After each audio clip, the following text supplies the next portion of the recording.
환경을 주제로 한 제4차 로봇플러스 세미나 두 번째 시간에는 이인식 지식융합연구소 소장, ESG 청색기술 포럼 대표께서 기후위기와 청색기술을 주제로 강연해 주시겠습니다. 이 대표께서는 국가과학기술자문회의 위원, 카이스트 겸직교수, 문화창조 아카데미 총감독을 역임하셨고 과학 컬럼니스트로 활동하시면서 730여 편을 기고하셨습니다.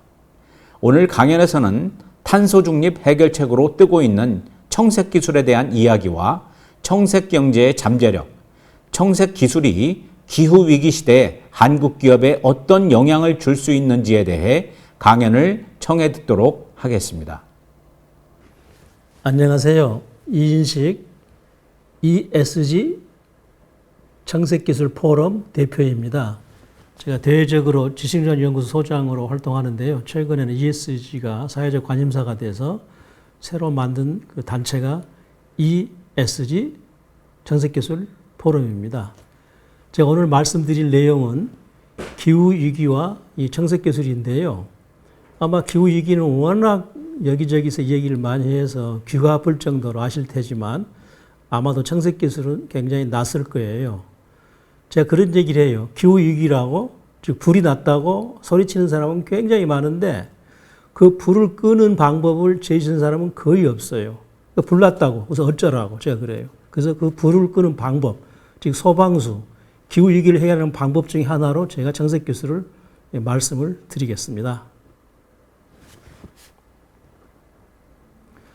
기후변화, 기후위기에 대해서 그나마 아주 체계적으로 그 대책을 발표한 기관을 들라면 저는 프로젝트 드로다운을 말씀을 드립니다.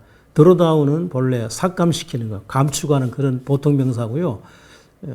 기상용어가 될 때는 지구 온난화 가스가 최고로 갔다가 떨어지는 그 시점, 그걸 이 드로다운인데 그럴 날이 빨리 와야겠죠. 하나의 꿈이죠. 그래서 그 기후위기가 해소되는 날을 꿈꾸는 사람들이 만든 단체가 프로젝트 드로다운입니다.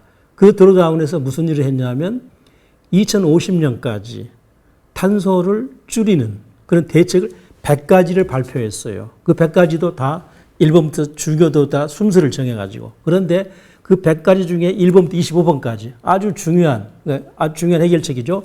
그 25가지 중에서 놀랍게도 바이오 미미크리, 생물 모방, 오늘 말씀드릴 청색기술입니다만 그 바이오 미미크리가 15개, 60% 해당됩니다. 예를 들면 1번으로 되어 있는 그 냉장고나 에어컨에 들어가는 냉매.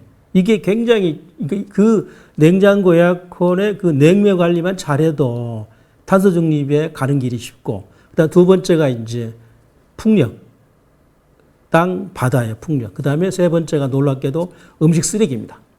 쓰레기가 지구 온난화에 기여하는 비율이 무려 8%예요. 그러니까 음식만 제대로 관리해도 8%를 지구 온난화를 해소할 수 있다는 거죠. 그다음에 이제 태양 에너지인데 이 방법이 세 가지죠. 그래서 8번, 10번, 25번인데 8번은 이제 태양 단지, 10번은 지붕에 있는 태양열, 25번은 태양열을 모아서 전기 발생. 이렇게 해서 태양열이 굉장히 중요하죠. 다시 말씀드리면 2번에 와 있는 풍력, 그다음에 8번에 있는 태양에너지, 즉 재생에너지 굉장히 중요하다는 얘기죠. 그다음에 마지막에 이제 11번으로 되어 있는 11번째로 중요한 거죠.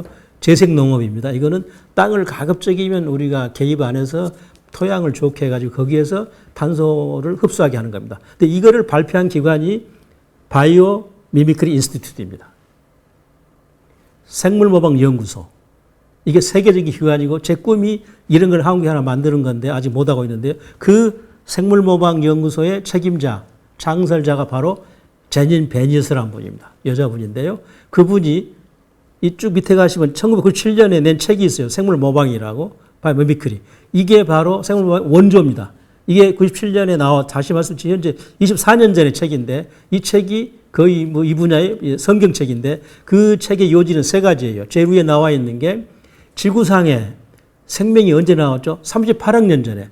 그 38억 년 동안에 환경에 적응한 것은 살아남았고 모든 건 다 죽어버렸죠. 즉 환경에 적응했다는 얘기는 그 생명체의 구조와 기능이 환경에 아주 정확하고 경제적이 돼요. 그걸 우리가 흉내낼 수 있다는 아주 환경 정확, 환경에 적응할 수 있고 경제적인 그런 물건을 만들 수 있다. 괜히 우리 머리 굴리지 말고 자연을 배우라는 얘기죠. 두 번째 예를 들어볼까요? 나뭇잎을 모방한 태양전지 벌써 지금 개발하고 있어요. 거밀처럼 꼰 광전선이 이미 만들고 있어요. 이렇게 무려 언제죠? 97년이니까 24년 전에 이분이 예언한 게 다 현재 제품이 개발되고 있습니다. 근데 마지막 중요한 건 세 번째 메시지입니다. 생물은 화석연료를 고갈시키지 않죠. 바로 그렇죠. 생물은 어떻게 하죠? 이산화탄소를 갖다가 또 산소를 만들어내죠. 지구를 오염시키지도 않고. 그러니까 바로 이 생물을 모방하는 게 바로 자연을 지키는 방법이다. 그래서 이 세 번째가 정말 중요한 메시지고, 그래서 정색 기술이 생물 모방이 기후 위기의 해결책이라는 얘기가 되겠습니다. 근데 이게 청색 기술이나 생물 모방이 그냥 과학기술적인 문제라면 제가 이렇게 열심히 설명할 필요가 없는데, 놀랍게도 경제적으로 굉장히 혁신성장에 이게 굉장히 중요한 소재가 돼요. 그래서 그 자연에서 배우는 100대 혁신 기술을 이제 연구를 했는데, 아까 말씀드린 제닌 베니어스하고 이 군터 파울리, 화제의 인물인데, 이 벨기에의 환경운동가인데 두 사람한테 그 자연의 100대 혁신 기술을 연구를 시켰는데, 거기에서 이제 나온 게 바로 정색 경제입니다. 그 작업을 같이 한 군터 파울리가 책을 낸 게 2010년에 냈는데, 책 이름이 정색 경제고, 외국 사람들은 책에다 꼭 부제, 서브타이틀 다는데, 그 서브타이틀이 뭐냐면 10년 내에 100개의 자연의 혁신 기술로 일자리를 1억 개를 만든다는 거예요. 지금 우리나라가 일자리가 없어 고민하는데, 이거 얼마나 놀랐습니까? 다시 말씀드리면 2010년에 책 나온 책이니까 2020년까지 이 기술을 우리가 활용한다면 100개만 활용해도 1억 개가 나온다는 거예요. 제가 여기 흥분해가지고 이제 야, 이거 대단하다 해서 열심히 글도 쓰고 했는데, 우리나라 정부에서 무관심했어요. 그래서 아직까지 정석 기술이 국내에 도입이 안 되는데요. 그리고 이 군터 파울리가 2015년에 다시 책을 냈어요. 버전 2. 거기 보시면 200개 프로젝트를 40억 달러로 해서 300만 개 일자리를 직접 나왔어요. 다시 말씀드리면 정색 기술, 생물 모방은 환경을 지킬 뿐더러 일자리를 만드는, 아주 최고의 좋은 일자리를 만들어내는 그런 두 가지 기능을 다 갖춘 그런 지속 가능 발전의 아주 중요한 핵심 요소입니다. 그러면 이게 왜 필요하느냐? 바로 녹색 기술 때문에 필요합니다. 녹색 기술이 온 나라 그린 뉴딜에서 지금 거의 기후 위기를 해결할 수 있는 최후의 방법으로 알지만, 저는 그렇게 생각하지 않아요. 왜냐? 녹색 기술은 뭐죠? 현재 환경 오염이 발생한 뒤에 이왕 나오는 거를 CO2를 줄이자는 겁니다.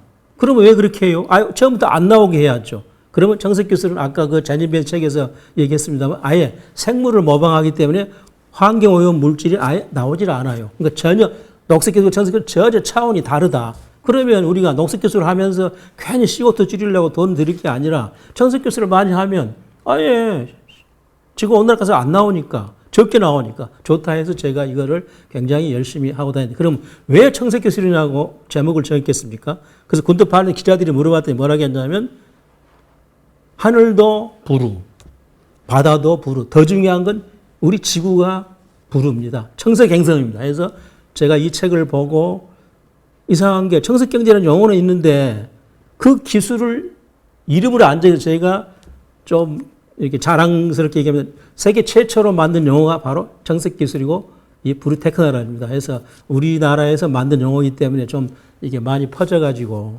이렇게 기후 위기 시대에 해결책이 됐으면 좋겠다는 생각을 하고 있습니다. 그러면 정색 기술이 갑자기 하늘에서 떨어진 건 아니에요. 그동안 하던 것들이 이제 융합을 한 거겠죠. 그래서 정색 기술은 두 가지가 중심입니다. 생물을 보고 영감을 얻어요. 레오나르도 다빈치가 새를 보고 비행기를 발명했듯이, 또 생물을 모방하는 거, 이 두 가지를 합친 게 정색 기술인데, 외국에 이 생물 모방과 생물 영감을 한 단어로 표현한 게 없기 때문에 제가 만든 용어가 바로 이 정색 기술입니다. 그래서 이 그림에 나와 있듯이 2012년 5월에 자연은 위대한 스승이라는 책을 냈어요. 그 책에서 제가 정색 개념을 이제 제안했는데요. 기왕에 있던 기술들이 이제 모은 거니까 자연을 본떠 만든 물질. 정색 기술이 생긴 건 딱 하나입니다. 딱 이렇게 기술을 보면 나노 기술이에요. 나노 기술로 물질의 구조와 기능을 분자 수준에서까지 모방할 수 있기 때문에 바로 정색 기술이 가능한 겁니다. 그래서 자연을 본떠 만든 물질, 그리고 여러분들 로봇은 생명체를 흉내내잖아요. 식물, 뭐 박테리아, 동물. 그 다음에 우리 몸에 있는 장기, 만드는 흉내내서 만드는 인공장기에서 인체 부품을 보완하고 그다음에 집단지능은 사회적 곤충이 하는 일을 보고 그걸 가지고 에너지 관리를 하는 그렇게 그다음에 중요한 재생에너지 그리고 마지막으로 에너지 전략할 수 있는 건축을 자연을 모방해서 이런 것들이 다 정책 기술이니까 녹색 기술은 예를 들으면 제가 예를 못 들어요. 사례가 없는데 정책 구체적으로 이렇게 각 산업 분야별로 제품과 기술과 응용 분야가 있다 그렇게 말씀을 드리겠습니다.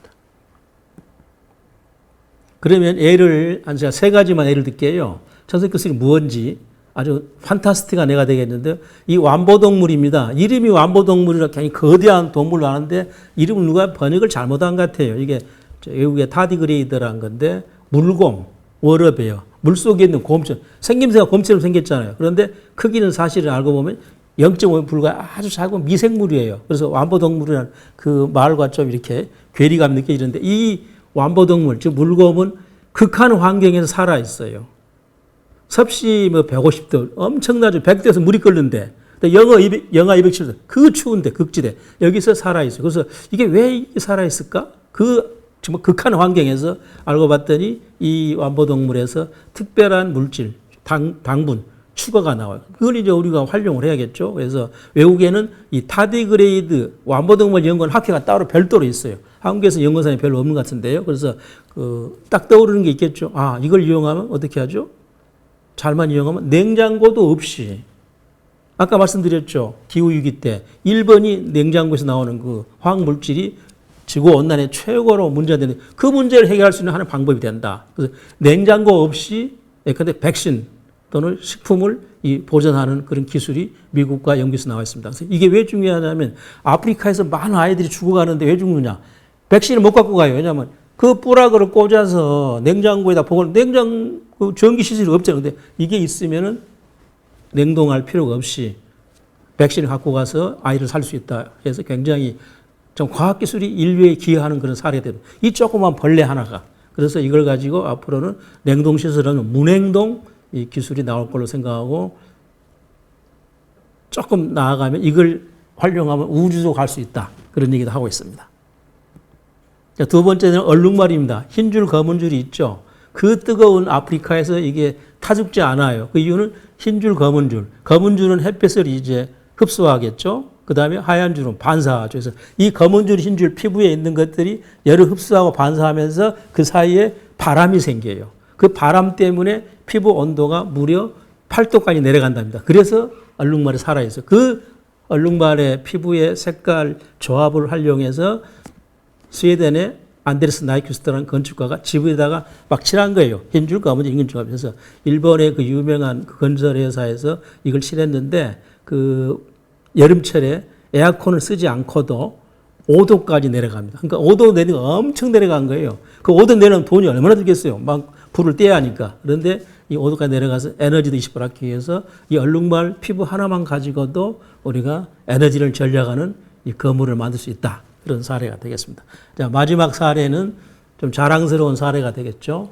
우리나라가 노벨상을 못 타가지고 답답한 지경인데, 그럼 누가 탈까? 해서 언론에서 이제 이거를 특집을 했는데, 6분이 이제 유망한 이 젊은 청년 과학자들인데, 제일 좌측에 있는 서울대 남기태 교수가 제가 오늘 설명드릴 이 주인공인데요. 그분은 인공광합성, 그러니까 나뭇잎을 만드는 거죠. 나뭇잎이 하는 게 뭐죠? 이산화탄소 빨아들여서 포도당 같은 영양분을 만들고 산소를 내잖아요. 그러니까 우리가 탄소 중립하려면 숲을 많이 지어야 한다는데 인공광합성 기술이 발달하게 되면 이제 이걸 곳곳이 설치하면 그 나무를 기를 시간을 아끼면서 우리가 탄소 중립할 수 있다 해서 현재로는 이 남기태 교수 말고 여러분이 국내에 있습니다만은 그래도 이제 상징적으로 이분을 언론에서 평가를 하고 있는데요. 그 인공광합성이 뭐 어떻게 될까? 2030년이면 뭐 상용화 될 걸로 이렇게 하는데, 예컨대 광합성으로 만든 옷을 입으면 저절로 그 옷이 광합성을 하기 때문에 그 탄소나 포도당을 이렇게 산소를 만들어내기 때문에 특히 그 히말라야 같은 고산지대 갔을 때 스스로 산소가 나와서 좋다. 정말 환상적인 얘기죠. 또 광합성 벽지를 만들면 그 방 안에다 이 광합성 벽지를 발라놓으면 방 안에서 청정 공기가 나온다는 거죠. 그리고 손바닥만한 인공 나뭇잎을 물속에 넣어놓으면 거기에서 전류가 나오고. 그래서 탄소 중립 실현의 한 가지 강력한 방법으로 이 인공 광합성 얘기를 하고 있습니다. 그리고 정색 기술이 그냥 환경을 해소하는 그런 기술에 불과하다면 글쎄요, 제가 뭐 이렇게까지 열심히 설명할 필요 없는데 놀랍게도 경제적으로 아까 여러 가지 쓰임새 있다는데 스타트업도 굉장히 많아요. 우리가 스타트업 보면 고정관념이 뭐죠? IT만 생각하시는데 그건 조금 곤란하다. 이제는 좀 정석 기술로 벤처를 하는 젊은이가 많이 나왔으면 좋겠어요. 제가 사례가 많습니다만 이 세 가지만 말씀드려요. 스파이버. 그 제목 회사 이름에 나와 있죠. 스파이더 파이버. 거미줄을 만드는 회사입니다. 그 일본에서 이제 회사가 생겼는데요. 그 창업주가 1983년생. 그러니까 지금도 40이 안 돼 있죠. 근데 그 친구가 그 양반 2007년에 만들어서 24살에 이 회사를 만들어가지고 벤처 자금을 끌어들여서 2016년부터 이 큐모노스는 일본 말로 거미줄이라는 말인데요. 제품 출시해서 아웃도어 이런 거, 또 의료, 그러니까 거미줄만큼 그 정말 좋은 재료가 없어요. 그래서 그걸 가지고 수많은 회사, 화장품도 만들고 그래서 그 세계적으로 이 회사가 이 원료, 인공 거미줄 원료를 거의 독점적으로 제공하는데 사장이 다시 말씀드리면 아직 83년생이니까 40살 안 됐다는 거죠. 그리고 이 회사가 유니콘입니다. 유니콘이 뭐죠? 비상장 기업으로 10억 달러 이상. 그러니까 혼자 이 양반이 지방대학의 엔지니어 출신 같은데 거기서 창업을 해가지고 세계 1등이 됐다. 그런 얘기고. 근데 또 이 인공거미줄에서 한국 기업은 아무도 지금 관심을 안 갖고 있어요. 미국의 사례를 들까요? 이 샤클렛 테크, 샤클렛이 뭐죠? 샤크가 상어죠. 그러니까 상어 피부가 여러 가지 기능이 있어요. 정말 놀라운데 그 중에 하나가 상어 피부에 어떤 비늘이 있는데 리브렛이라는데 그 비늘에 있어서 박테리아가 못 달라붙어요. 세균이. 그러면 여러분 떠오르죠. 옛날 메르스 사태 때 그 병원에서 박테리아가 붙어가지고 퍼졌는데 이 샤클렛에서 만든 그 필름을 가지고 손잡이라든가 병원에 좋은 의료기기 이런 데다 다 발라놓으면 병이 안 달라붙기 때문에 환자들이 이렇게 감염이 안 되는 거죠. 그래서 이 회사도 이것 말고도 샤클렛이 나온 제품이 여러 가지 많습니다만 아주 크게 성공할 걸로 되겠습니다. 상징적인 회사, 정석기술에 그렇게 이제 되어 있는데요. 우리나라 애를 이제 찾자면 아무래도 이노테라피 같습니다. 이노테라피가 그 생물 모방한 의료용 소재를 개발해서 이미 남미에까지 지사나 판매점을 형성할 정도로 크게 성장을 했는데요. 2010년에 창업을 했어요. 이 창업자가 둘이 재밌습니다. 한 분은 이문순가 그 여자분이에요. 여자분인데 카이스트 출신입니다. 생명과학 박사인데 이분이 이제 회사를 만들었고요. 같이 만든 분이 하나 있어요. 이혜신 교수입니다. CTO죠. 그러니까 CEO 일을 나눠서 하고 있는데 그 이혜신 교수가 바로 유명한 분입니다. 그분이 카이스트에 이제 석사 교수로 계십니다만 왜 유명하냐면 홍합. 여러분이 그 술 먹을 때 자꾸 말 홍합인데 홍합 그것이 약해 보여도요. 이 바다에 딱 그 바위에 달라붙으면 아무리 파도가 쳐도 떨어지질 않아요. 굉장히 강력한 접착제입니다. 그래서 그 홍합의 접착 기능을 활용해서 그 습식, 물속에서 접착제를 개발해서 그걸 가지고 이제 창업을 한 게 바로 이노테라피입니다.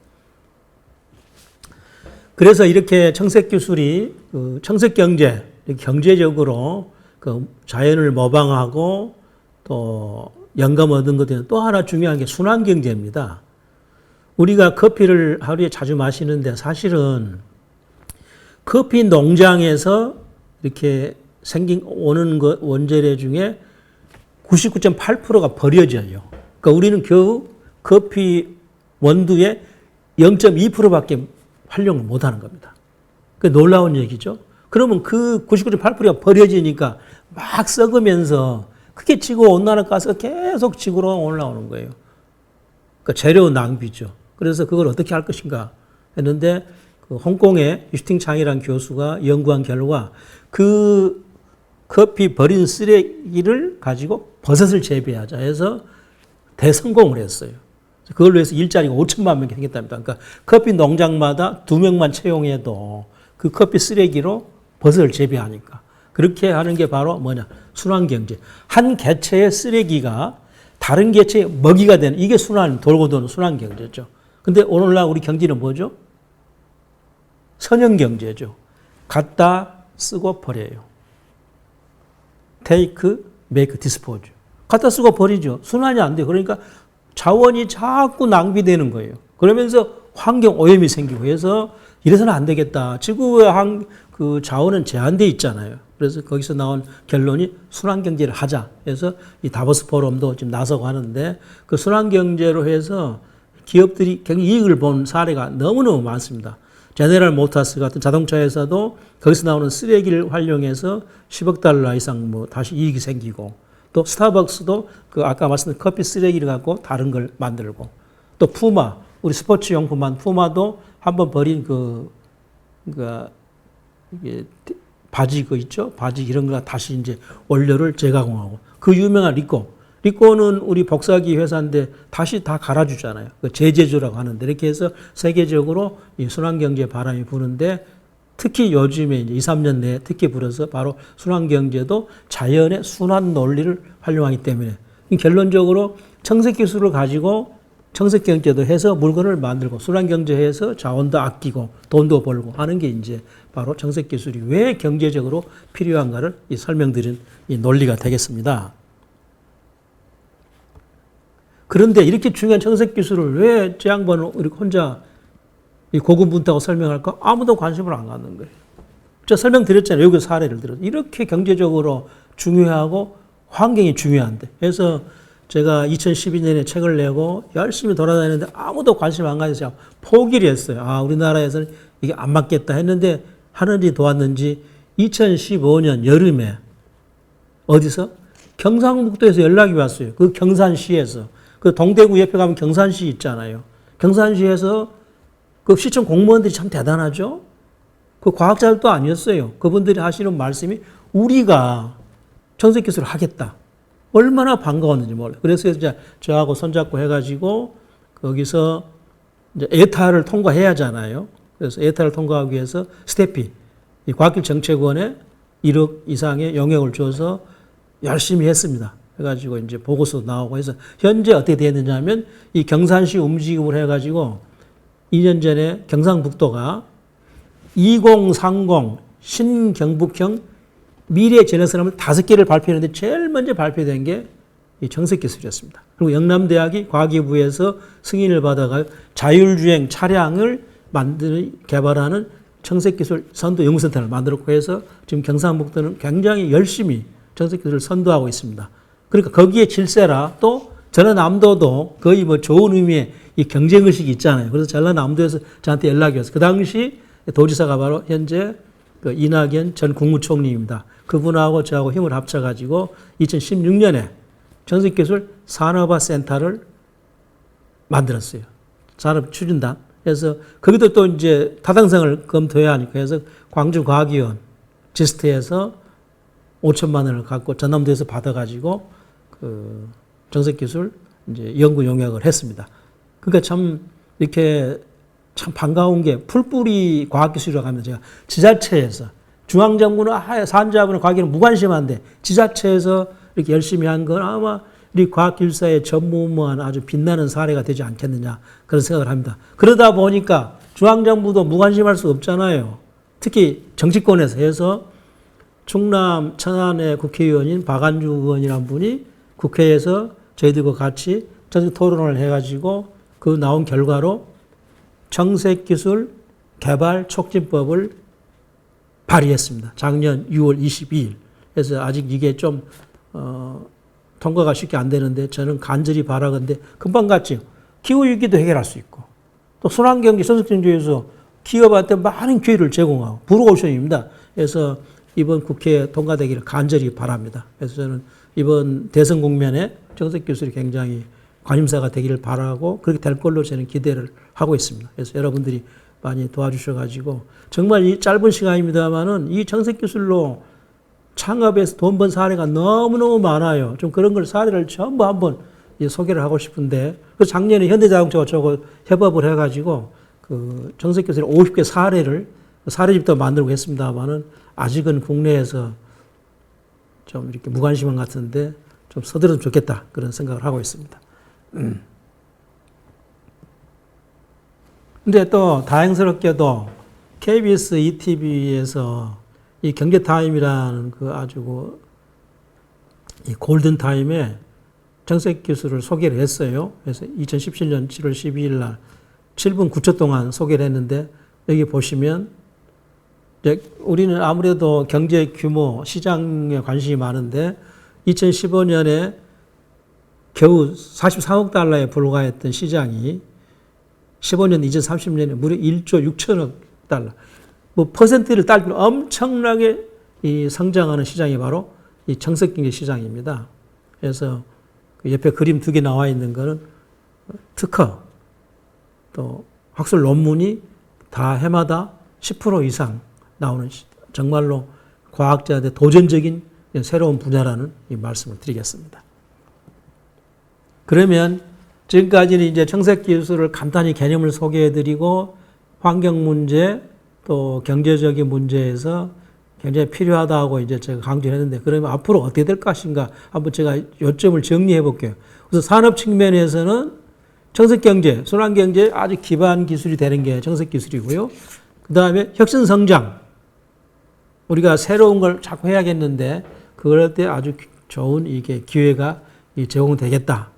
그 다음에 이제 창업, 벤처, IT만이 중요한 게 아니라 일자리 창출한 사례를 아까 말씀드렸잖아요. 군터 파울리 책 2권을 통해서. 그 다음에 ESG, 특히 ESG 중에 E, 환경, 그 하나의 해결책은 제가 보기에 뭐 재생에너지는 돈이 얼마나 많이 듭니까?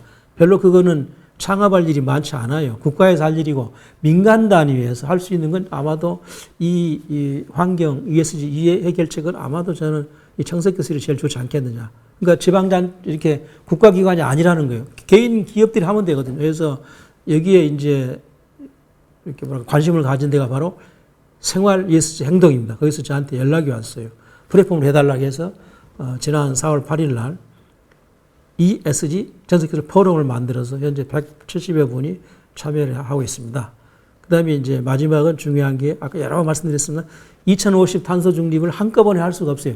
단계별로 가야 합니다. 그 단계별로 갈 때 하나의 그 해결책이 저탄소 이 산업 생태계다. 즉 정책기술로 탄소를 덜 배출하는 아까 그 군터 파울리라든가 제니메스 책에서 말씀드렸습니다만 탄소를 녹색기술과 달리 아예 원천적으로 안 나오게 하기 때문에 이 저탄소 산업 생태계를 구축할 때 아주 효과적인 방법이라고 생각합니다.